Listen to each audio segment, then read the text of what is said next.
Berita Sumsel 24 jam hari ini. Pengelola Museum Sriwijaya kembali menggelar lomba karya tulis video kreatif. Event tahunan ini digelar untuk mengenalkan sejarah Sriwijaya yang dikemas dalam bingkai tulisan dan video. Pengelola Museum Sriwijaya terus berusaha mengenalkan sejarah kedatuan Sriwijaya kepada generasi muda, salah satunya dengan konsisten menyelenggarakan lomba karya tulis ilmiah dan video kreatif. PPTK Dana Alokasi Khusus Museum Sriwijaya, Hairul Syahri Penjalang mengatakan lomba ini merupakan salah satu cara yang dilakukan museum untuk mendekatkan diri kepada masyarakat agar mengenal Taman Wisata Kerajaan Sriwijaya. Sebelumnya, para peserta ini diberikan pembekalan melalui workshop dengan 3 orang narasumber seperti kalangan akademisi yakni Dr. Dedi Irwanto, Dr. Hudaida, dan terakhir praktisi Syamsuddin. Ya, sebenarnya kita batasi untuk Sumatera Selatan. Kalau tahun kemarin kita kan nasional, ada dari Jogja, dari Bandung. Karena masih Covid waktu itu kan bisa Zoom. Tapi sekarang harus tatap muka, oleh sebab itu kita batasi khusus untuk Sumatera Selatan. Dan mulai hari ini pengumuman ya? Pengumuman sudah terakhir. Sebenarnya udah hampir sebulan setengah.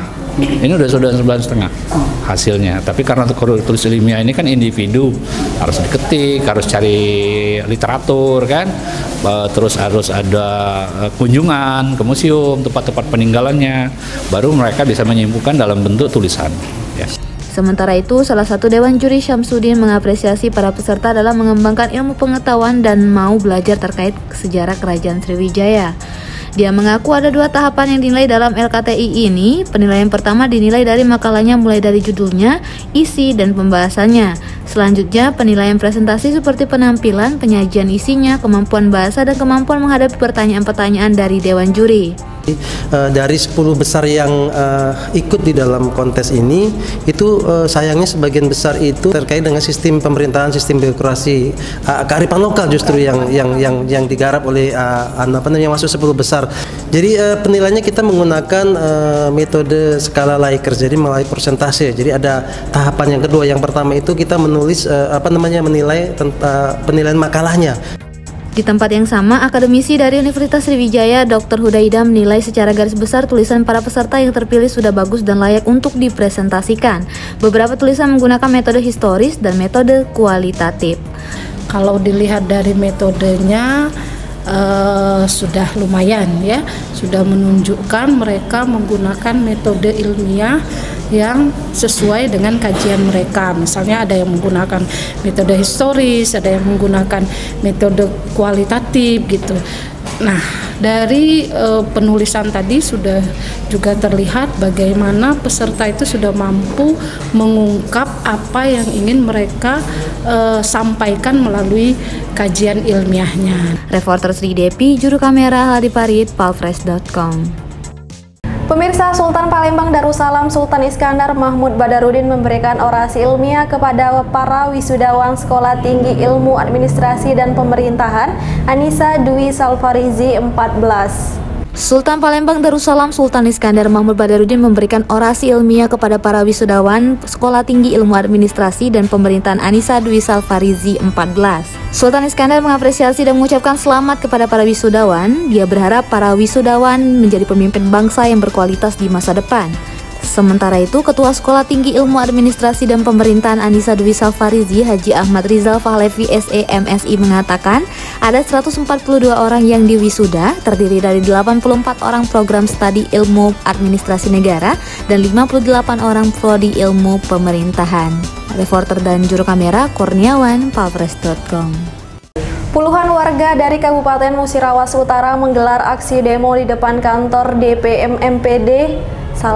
Puluhan warga dari Kabupaten Musirawas Utara menggelar aksi demo di depan kantor DPMPD belum lama ini. Warga yang tergabung dalam lembaga investasi negara ini berkeinginan agar pelaksanaan pilkades berjalan damai.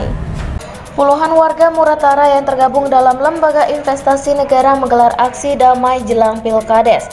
Mereka menyampaikan 3 tuntutan seperti pelaksanaan Pilkades harus damai, kemudian tanpa money politik dan menjaga netralitas penyelenggara. Selain itu, massa juga meminta agar zona merah yang kini masih disandang Muratara bisa dihilangkan, sehingga bisa menciptakan rasa nyaman kepada masyarakat luas. Sementara itu, Asisten 1 Setda Muratara, Haji Al-Firmansyah Karim mengaku sangat mendukung aksi damai yang dilakukan warga.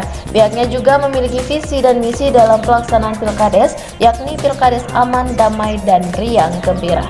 Datang risiko hangat-hangat nyok dukungan agar Pilkades Muratara ini dapat berjalan sesuai dengan ketentuan dan peraturan yang berlaku. Tidak ada intervensi baik dari penguasa, pengusaha, ataupun aparat keamanan serta dari aparatur desa, apalagi DPD ya. Mana ada lapor gue? Siap kalau ini. Reporter dan juru kamera Hengki, palpres.com. Berita terakhir Sumsel 24 jam hari ini. Seorang pengedar sabu berhasil ditangkap Polsek Ilir Timur 2 Palembang saat berada di dalam rumah. Dari tangan tersangka, anggota mengamankan 6,97 gram sabu. Anggota Polsek Ilir Timur 2 Palembang berhasil meringkus seorang pengedar saat berada di dalamnya.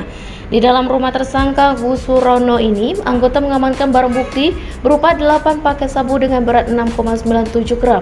Kapolsek IT2 Kompol Fadila Ermi Ersayani mengatakan, penangkapan pelaku berkat informasi masyarakat yang sering melihat transaksi narkoba dalam kurun waktu 3 bulan terakhir.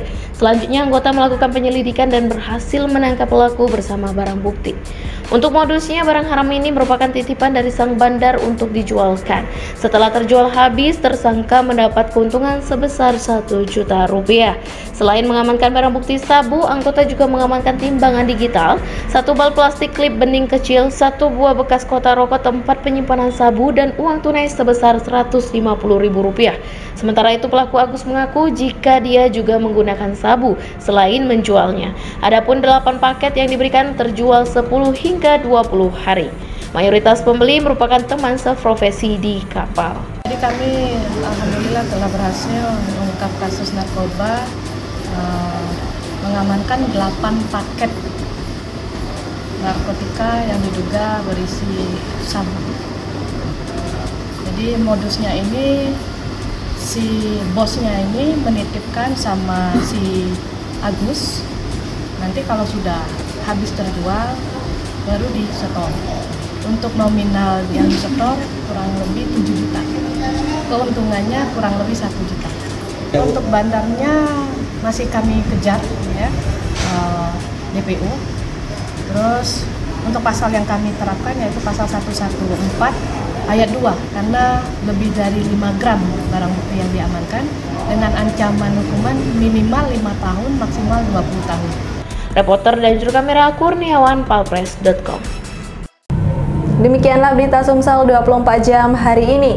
Jangan lupa untuk mendukung program kami lainnya di YouTube channel Palpres Official seperti podcast Cukup Pedes, Budak Lorong, Basing Ternyata Bukan Mistis, Sidak, dan Ruang Cerita bersama Kakak Juli.